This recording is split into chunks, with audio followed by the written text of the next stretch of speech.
nice to meet you. I am here in Hollywood with a beautiful young lady just in front of the Egyptian theater. And you, what are your position or what are you doing here in the Egyptian theater? Well, this is our theater. We're the American Cinematheque. My name is Margot, and we have been here after restoring the theater since 1998 was when we reopened. We did a $15 million renovation of the building, and we restored it back to what it looked like in 1922 when it first opened. Mm-hmm. And when was it built exactly, the theater? The theater was built in 1922. It took about 18 months to build it, and it opened on October 18th, 1922 with the first Hollywood movie premiere. And so we have an anniversary. Yes, is it right? The theater is 89 years old today. 89 today? And to celebrate, we thought we'd go back to what the movie viewing experience was like in 1922. So we're doing a live orchestra, which is how people might have seen a silent movie back then, and we're very proud to be presenting the Los Angeles premiere of the restored Ernst Lubitsch film, The Loves of Pharaoh. That's great. Lots of beautiful people are here. I've seen lots of beautiful women in Egyptian robes. Yeah. And, that's great. A great performance, is it? And you think it's with live orchestra, isn't it? Yes. So it's not very often that people get to see that anymore. To have a movie and a live orchestra, so we're very excited. We have a local orchestra leader, Robert Israel, who's very well known. He travels all over the world to perform, but he lives here, so it's always nice to have him in one of our Los Angeles theaters.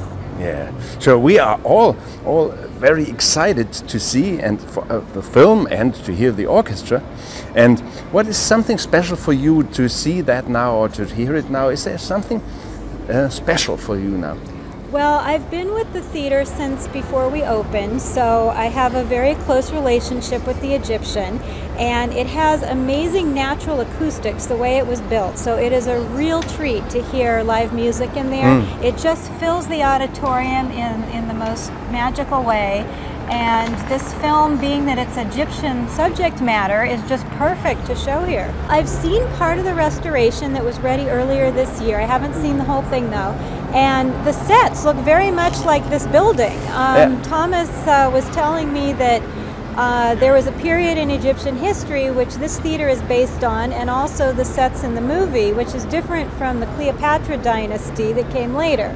So it's really interesting to have come in from out here and see all this, and then go inside and see a movie that looks like it was set in our courtyard.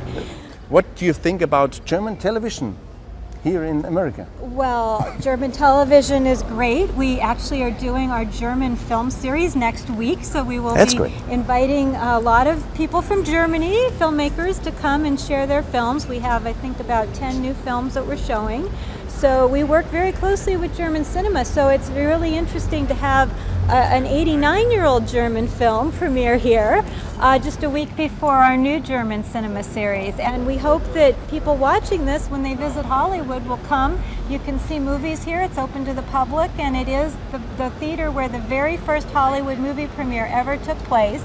Before that, films would premiere in New York, and Thomas was telling me that this film, The Loves of Pharaoh, actually made its premiere in New York and then Berlin, and I don't even know if it ever played in Los Angeles. I'm not sure. Great, great. Thank you very much indeed.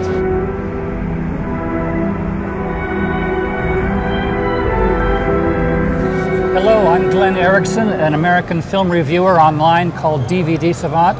I have here Mr. Israel, who is conducting the music tonight. And I want to ask him what it's like to compose for a movie that hasn't been seen in 50 years, basically a brand new Ernst Lubitsch film. It's actually the composition and work of Edward Kunicke in an arrangement by Frank Strobel for orchestra, and this is a reduction from the original 70-piece orchestra edition.